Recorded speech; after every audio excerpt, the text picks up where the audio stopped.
A few days ago, Formula One's governing body secretly deleted Appendix L of their sporting regulation and replaced it with a new one. The International Sporting Code previously stated that drivers must be at least 18 and hold a valid driving licence, a rule introduced after Verstappen was hired at just 17. The new clause now says that at the sole discretion of the FIA, a driver judged to have recently and consistently demonstrated outstanding ability and maturity in single-seater Formula car competition may be granted a super licence at the age of 17 years old. The wording of this rule suggests the body deliberately bent its own rules to accommodate Kimi Antonelli.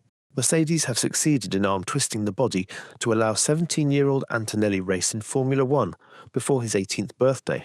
Some details about this rule change make no sense. The first one is that the boy is just 2 months from his 18th birthday, so why can't Mercedes just wait? Secondly, a driver needs 40 super license points.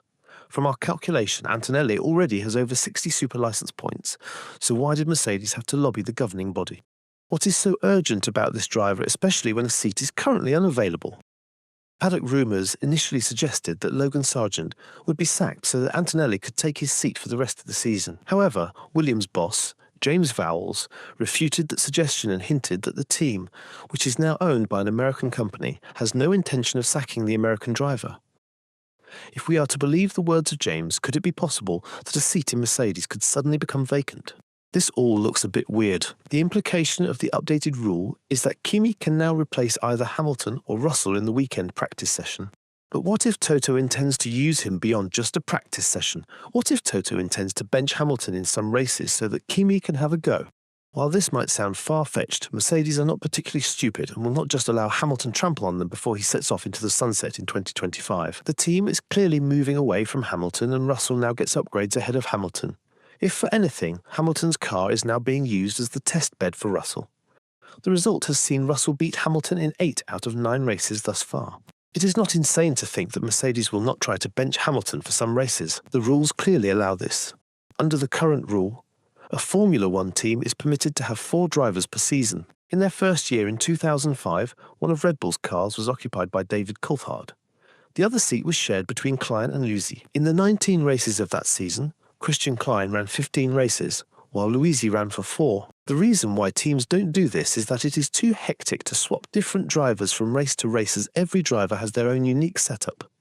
But Mercedes has every incentive to bench Hamilton in order to prepare for their own future without him. Antonelli, who has completed various tests for the Brackley-based team, has been described as the real deal by key figures like James Allison. But why would the governing body break its own rules specifically for Mercedes? Why is Mercedes special?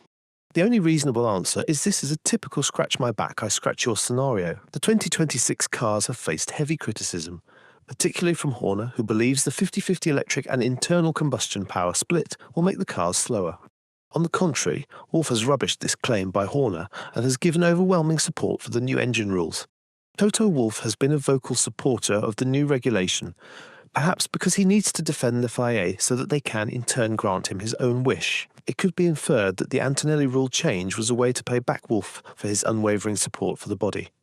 Zhou's €30 million a year jackpot. Zhou's fortune is higher than that of Verstappen and Hamilton combined, but the Chinese driver has largely maintained a low profile. According to findings, his family owns 23 companies, with 4 of them being named after the driver.